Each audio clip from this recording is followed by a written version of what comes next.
Hi there, and welcome to Creatives Get Real. I am Roben-Marie. And I'm Sandi Keene, and these are real conversations about the creative life. Hey, Robin. Hey, Sandi. So today's topic is something that I think is really, really important and that a lot of women, struggle with. It's about how to say no gracefully, yet effectively. I like it. I need to hear this podcast. Who doesn't? We all do. Yes. Saying no can be hard. Yeah, it can be because we want to not miss out. Yeah. We don't want to feel guilty because we're not saying yes to everything. Right. And I think we come at it from so many different perspectives, whether we're moms or we're not moms or whether, we're married or whatever it looks like. It can be hard to not say yes to everything. Yeah. That whole, I will admit that I was definitely a people pleaser when I was a younger woman. And now I'm an older woman and I don't care. Oh my goodness. But it is still, I think, for a lot of people, and I'm going to say women, but a lot of women, yes is our default when maybe it should be no. Yeah. Yeah, I agree. Okay, so let's talk about saying no gracefully, but effectively, so that we don't leave any doubt about what we just said. Yeah, I think what just pops into my head at the moment is the idea that you can say no and you can say it gracefully, but we always somehow have to give a reason or say, explain it away. And that's exhausting. And it is. And it needs to be, let your no be no and your yes be yes. So it's like, okay, this is the reason, and you don't have to feel like you have to give this long reason and excuse or justify why you're not saying yes. Right. Because I know I'm there a lot where I feel like I have to give a reason, or then I feel guilty because I didn't say yes. Mm-hmm. And I think sometimes when we're not comfortable with no, we can say no in a way that sounds a lot like yes. And we leave people confused. Like, yeah. Did she say yes or did she say no? I'm not sure. So if you can say no in a way that, I love the word gracefully, but the door is closed. They know she said no. Exactly. And I needn't ask again. But doesn't, by us saying it that way, though, I think we sometimes, it helps us feel better about not saying no in a way that ends it. Right. But then that just causes more confusion and leaves you feeling like, great, I didn't end that, and it's going to happen again. It's going to come back up again, and I'm going to have to deal with it. I didn't deal with it. Exactly. And that's what it is when you just don't want to deal with it. Yeah. Okay, so let's talk about what saying no does for us. Like, saying no creates space. Now, this is one of my favorite things that I like to say to myself. Yeah. I like to create that space for something else. And when you say yes to something, you have given up time, effort, creativity, all of these things. And, if you think of it as a bowl, this beautiful bowl that you have of all of your things, your time, your energy, and you just take your paw, scrunch it in there, and you just took out a whole bunch of it. Yep. And now there's very little left. And is that really what you want to spend your time and effort on? Yeah, because it's like you said, if you have filled it with something, there isn't room for that other thing or whatever that is. You've filled it up. Right. Or you've really your bowl's overflowing, and then you definitely can't put any more in it. Right, because you've overcommitted. Exactly. Which we both know a lot about. Because it's so easy to do. It is. Yeah. So for you, what do you do to say no gracefully and effectively? And I've had to learn this the hard way over the years. It's been difficult. You've helped me a lot in that department. One of my favorite things that you always say, and I say a lot, and I consider this all the time, is just because I can doesn't mean I should. And that means I need to give myself time to think about it. Mm-hmm. So what I do now, and it has really worked for me and it just really has worked. It's amazing how sometimes the simplest thing can make such a difference.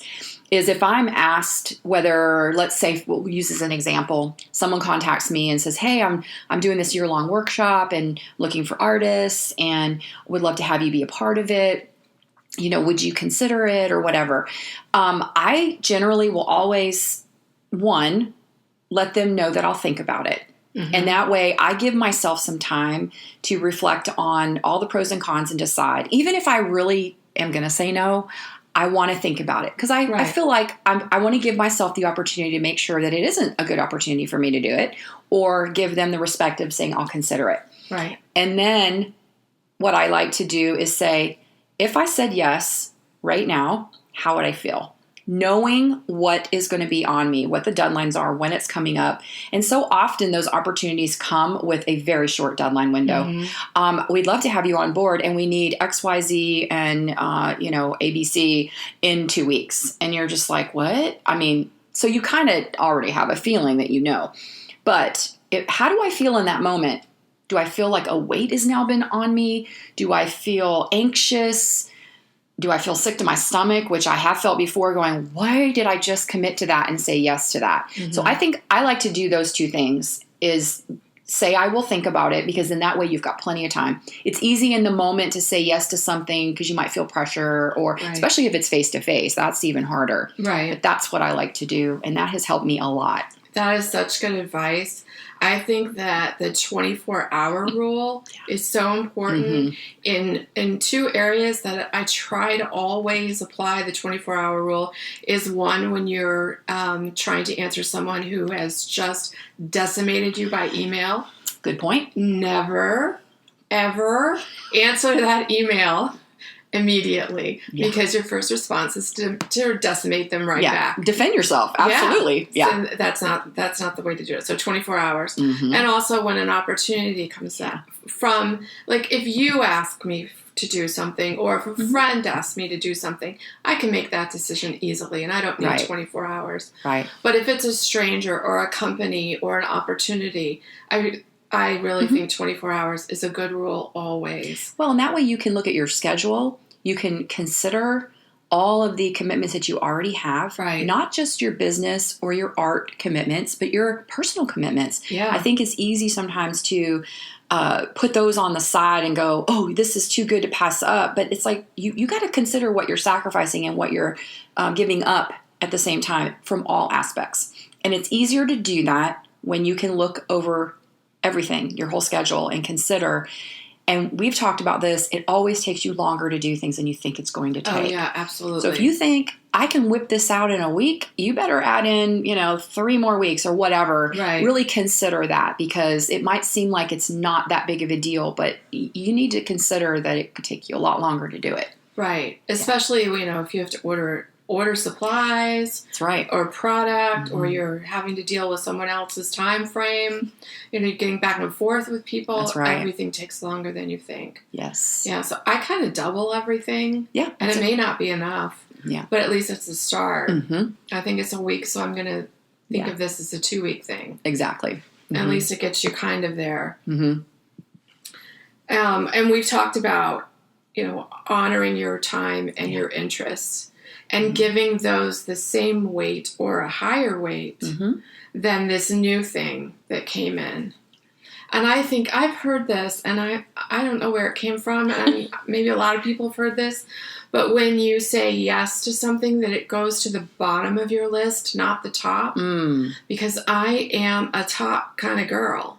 It's like, oh, you want that? I'm going to put everything aside. I'm going to do that first. Yeah, why do we do that? I don't know. Yeah. It's not a good practice. No, I still do that, in fact. I do that too. Yeah, and why is that? I don't know. In fact, it's funny because I was doing something the other day, and I got contacted by somebody. They needed it. And I think for me, I just wanted to get it off the list, even though it shouldn't have been on the list in the first place. And so then I was like, well, I want to get that done and out of the way. And so it did go to the top of the list. And then it took me longer to do than I thought. And I was like, what? This should have been, I will get to this when I can. And it should have been weeks down the road. Right. Yeah, Why do we do that? I don't know, but maybe we need to repeat that.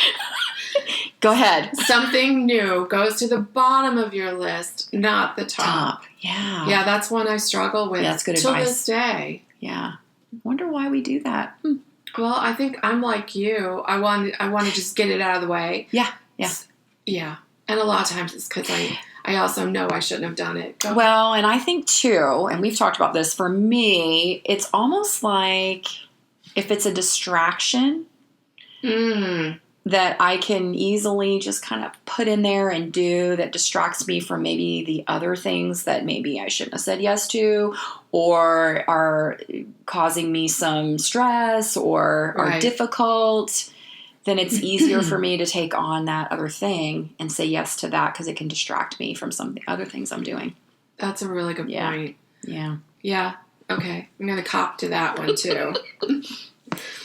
Okay. Saying no gets easier with practice. Yes, it does. It does. Yeah. But it takes a while. It does. And, I think that you often struggle with the first few and you look back and say, I think I just said maybe. And that was not what I wanted to do. No. And you just keep perfecting it and perfecting it until you're comfortable with the words of either, I'm sorry, I just don't have time. That sounds awesome. I just don't have time for that right now. Yeah. Or I need to think about that and I'll get back to you. Let me check my schedule. Yeah. And even saying the timing is just not right.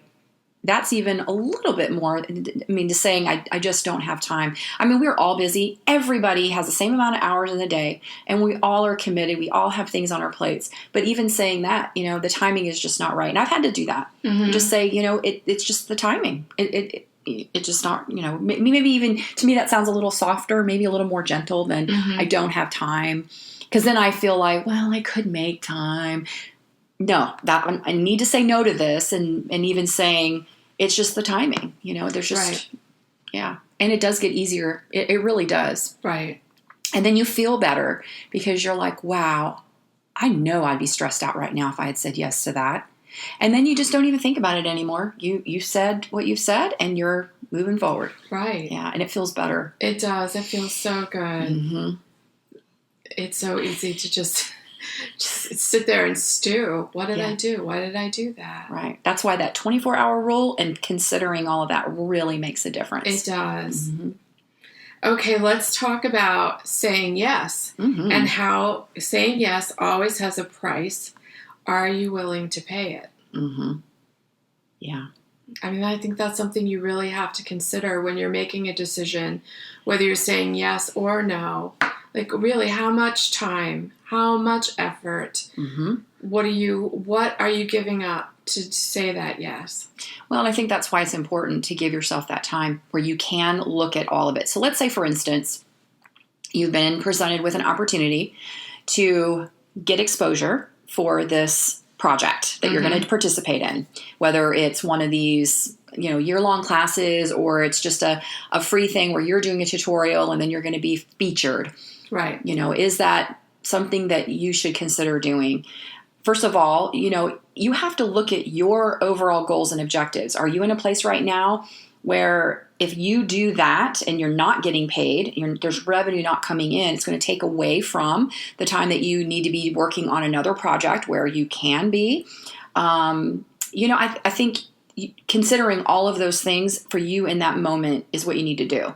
Because if you say yes, just like the bowl, you've put something in now that something else can't go in there, it can't fit. Right. Or you're going to really stretch yourself thin, and then it spills over and affects your family or your children or your friendships. You kind of have to look at that. So absolutely. And I know you have a really interesting view on that very topic of. I do because as a coach, I have watched people say yes to things for exposure. And I'm doing air quotes, so I want everybody to see me Air quotes, exposure.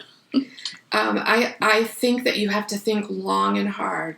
When someone asks you to do something for free for exposure, I think you should automatically default to no. In your brain, you're thinking, okay, my first answer is no. What you say is, thank you so much for thinking of me. I need to think about, see how that fits into my schedule. And you give yourself that 24 hours. But I think the times that you do something for just exposure are small. And I've watched a lot of people do way too much, whether it's a tutorial, it's a blog hop, it's I'm going to send you all this product, will you work with it? Doing a class, participating in a class for free. But don't you feel like that person, I mean, I've been there, where that you feel like, first of all, this is an opportunity I could miss out.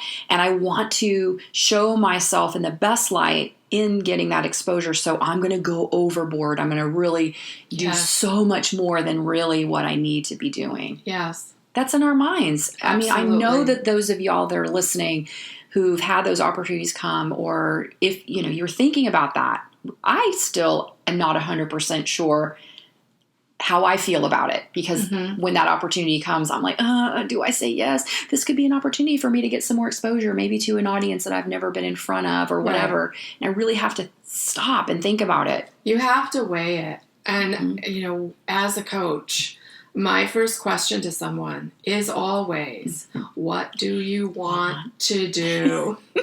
What do you want? She does say that, by the way. I hear it all the time.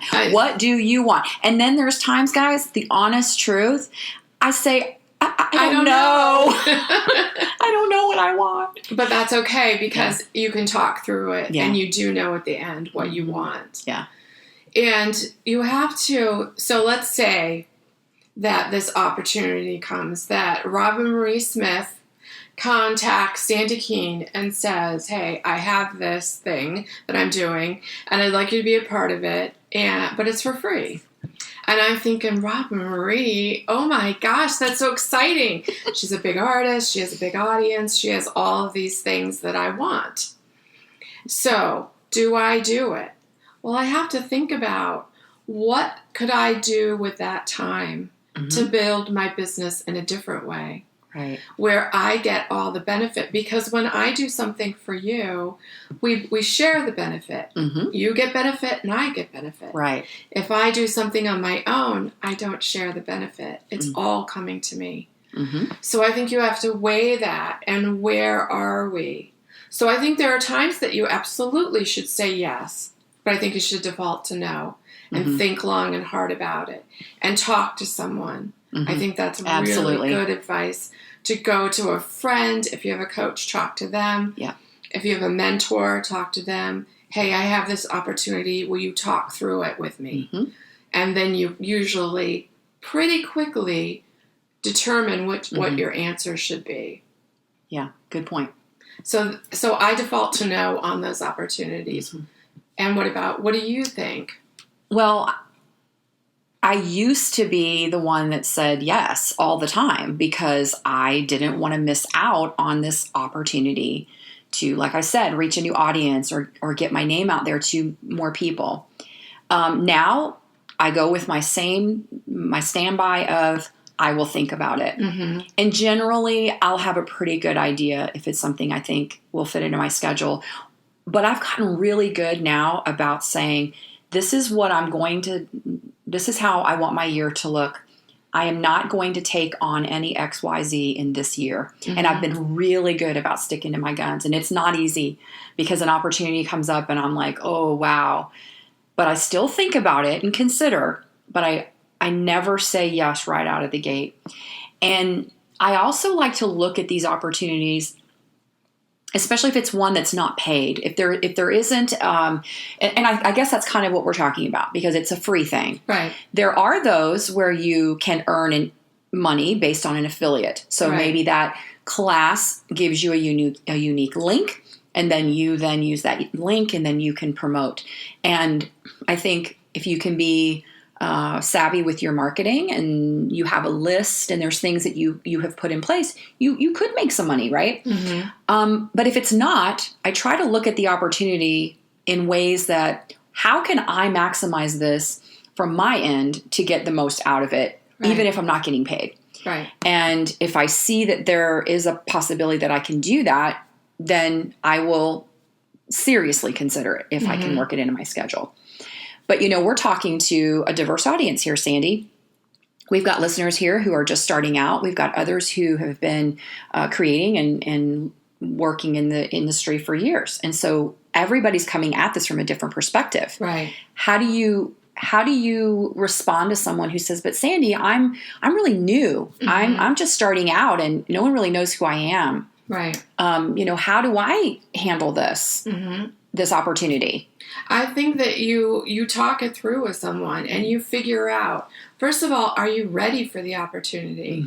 And that means not only are you creatively ready, but are you business ready? So let's say that you get an opportunity to get in front of, Roben-Marie's audience, and tens of thousands of people are going to see you for the first time. Is there somewhere where they can find you? Exactly. Do you have a website? Do you have an Instagram account? Do you have those things in place? Because if those building blocks aren't in place, you're kind of wasting your opportunity. Absolutely. And why would you do that? Say this. This is a great opportunity. I'm not ready this year. Could you please ask me next year? Because I'm in. Right. And you spend that year building and get ready for it. Yep. That's excellent. I think that's the time where you have to make sure your foundation is there, or you've wasted the opportunity. That's right. So, but if your building blocks are in place and you don't have anything big on, the burners right now, why not?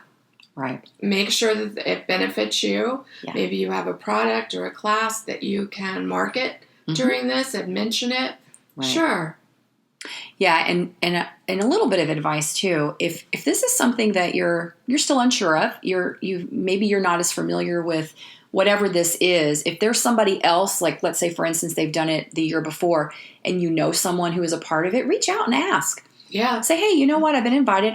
That's happened to me. I've had people reach out to me and say, hey, I've been asked to do this, or should I consider this? What are your your feelings on it? What's your experience like? Yeah, how was it for you? Yeah, how was it? And they'll give you advice. I can't imagine that somebody would just ignore your email and, but they would probably want to say, it was a great experience, or they might say, you know what, I'm not sure, and here's what you might want to consider. Right. So reach out to somebody if it's been done before and find out, ask. Yeah, I think that's really good. That's a good advice on many things. Absolutely. Yeah. So that's the yeses. That's the nos.